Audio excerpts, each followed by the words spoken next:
channel.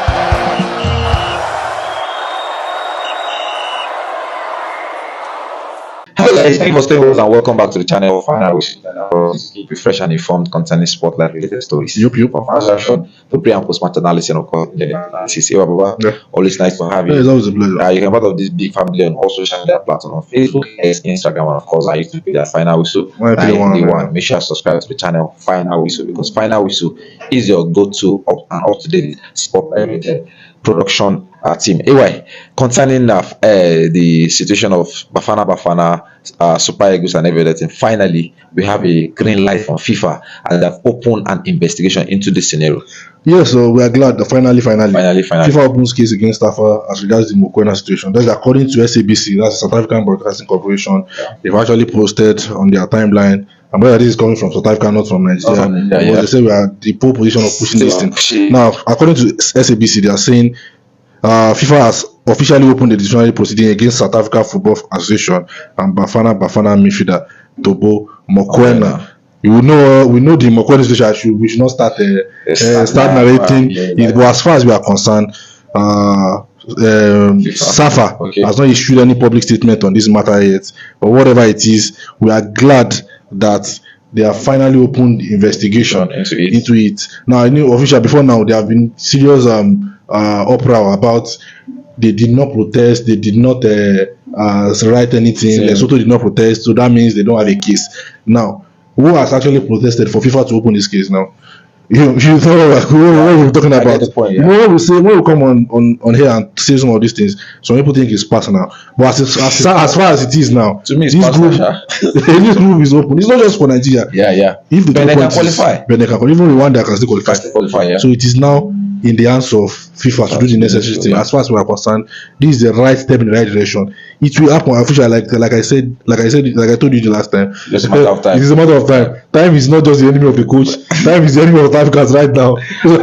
you know the good thing about all these things. Like I said, I have a lot of South African fans, and they were calling that Super Eagles can qualify. And I told them that put Super Eagles aside, give other members of the group the chance to participate and to compete on a playing ground, on a fair ground, or which FIFA stands for. And when FIFA has been quiet and about all these issues, and South Africa was saying it's all about Super Eagles pushing and agitating for it. We recently hear from Mr. Philip, the Lesotho FA Secretary General, where he talked about they have done it and they can't keep singing it. So automatically, all these things have been on the table of FIFA. Our shout and everything that we keep doing on this production and other people keep doing on this production, FIFA has seen this and are noticing it, and that is why officially they have done it. Even when other rulings came out in regards to other European countries, and we said nothing so far from African countries, of which we said yes, if other countries can be punished for as little as laser lights, imagine doing a whole lot that can involve 90 minutes that can actually affect the whole game and affect the whole group. So definitely FIFA has to do something, and like I've said, prosperity sake and everything. So it's a good thing that FIFA has done the needful, and we are hoping for a good judgment. The judgment that all of us are expecting, 3 points off for South Africa, 3 goals, which can actually blow that group open. Yes. Because if we're doing the maths now, they are 17 points with Benin with 14 points. They have 6 goals. They have 8 to 6 goals, if I'm not mistaken. If you remove 3 goals and 3 points, the same thing that happened to Equatorial Guinea, all the way from second, they find themselves in 5th position, which can go a whole lot. And my own issue about this timeliness of FIFA doing the needful is, if they do the needful before the remaining 2 fixtures, it can actually psychologically affect other teams to give their best. A moral booster. Yes, because imagine you going into fixture 8 and fixture 9 and fixture 10 with the same points as South Africa. That is Benin Republic now. You want to compete. You can actually get a result against Nigeria and against the worst boys. The same thing with Super Eagles of Nigeria. They can look at 11 points. If you win your 2 matches, which is 16 points, and South Africa drop points, it can actually allow other teams to compete on a fair. That's my thinking. No doubt about it. I think, but as far as I'm concerned, I think the other countries should know that regardless of whatever it is, South Africa has violated. They have breached. That's the point you want to establish first. That's the point you have to establish first. Yes. Like I said, see, officially, it's just going to take time. It has to be done. It is not the issue of Mosepe. It is beyond Mosepe. Mosepe or no Mosepe. The 3 points and 3 goals will be deducted. It is beyond that. It is beyond that. Now, according to the letter that was dated 15 September 2025, seen by the public broadcaster, FIFA confirmed that both the player and the association face charges of breaching several disciplinary regulations, including fielding an ineligible player. Now, they are being magnanimous enough to tell them that the case has been referred to the FIFA disciplinary committee, with Safa and Mokoena given 6 days to submit their response. Okay. You understand what is happening now? Yeah, I understand. So I think now, if you go online now, the idea of they didn't protest now is not coming up. It's not coming now up. Now they are starting raising an agenda of they will protest our goal against South Africa. Okay, that is a handball. And I'm like, was the goal scored by an illegible player? Was the goal scored by an illegible player? So they've gone beyond, because now I think they have accepted. Before now they knew that it was an illegible player. He was not supposed to play that match. Having accumulated 2 yellow cards. He was not eligible with either our brothers, Lesotho. Because they are the ones that will benefit from this. Hoping that Lesotho will not talk about it. You understand? Now that FIFA has come out with this now, they are all going about the goal that was scored against them. We can actually protest. Do you know even the clause of the 24 hours? I never knew until some of my South Africans are raising it that since Lesotho did not protest after 24 hours, it is not valid.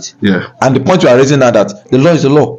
Because you defaulted does not mean you can get away with it in the longer run. Anytime you are caught, you start facing your charges from that time. You understand too? I think it's trying to give a FIFA a good image on themselves too. They don't have a choice. Yes. They don't have a choice because they know that so many things are involved in this. And like you said, posterity will judge. Whether we like it or not, in some couple of years, this thing will play back. We will see somebody that the team manager will also forget that the player is already yellow carded and play him again, and then the team will not protest, and they will say, okay, yes, because South Africa got away with it, we also have a right to get away with this. We've made examples of the recent ones. Exactly where I'm coming from. That because anyway, I can remember vividly, maybe you have forgotten, when the season happened and we're trying to come to production the next day, the first thing you told us is we should go and research other countries that have done this. Do you know why we do that as a reference? Yes. So automatically the decision on this particular issue will be used by another team. And don't forget that FIFA will still be FIFA. The head of FIFA then was not the head of FIFA now. But the body is the body. The organization is the organization. Actually disciplined some countries. So if you are exempting South Africa now, it will also be referred to in subsequent years that yes, what happened. So South Africa fielded an ineligible player to qualify for the World Cup against all odds, where we have countries like Nigeria, Rwanda, and Benin Republic who would have also qualified if the needful have been done. So are you encouraging others to keep feeding Nigerian player? This is where FIFA has to come in. This is where FIFA has to come in. But like I've said, this is the right step in the right direction. They have actually opened the case, and officially, I'm not going to lie to you. There's no way South Africa can escape this. That's my plan. They should not escape. There's no way they can never escape. They would escape this. That's the truth. You understand? But we are glad that it is actually getting done on their faces. That FIFA has actually opened the case now, regardless of whether Lesotho or no Lesotho. This is beyond Lesotho. Rwanda can still qualify. Benin can still qualify. Nigeria can still qualify. But they know that we are the biggest name. That's why they are pinning it on us. They don't want us to qualify. Well, that's by the way. I said it finally, FIFA has started and have opened an investigation into the Mokoena versus Lesotho issue. This has been a topic we have been crying out for so long, not just because of the Super Eagles of Nigeria, but to give other teams an open chance to actually qualify on a fair basis. And I've always said this, that no matter what FIFA does to this particular issue will be used as a yardstick probably in the next 10 to 20, 30 years. Hopefully FIFA do the needful to redeem their image, the image that they stand for: fair play, equity, and justice. Well, that's our time. Baba, always nice to have you. It's always a pleasure. Don't forget you can go to my section and share your opinion concerning this.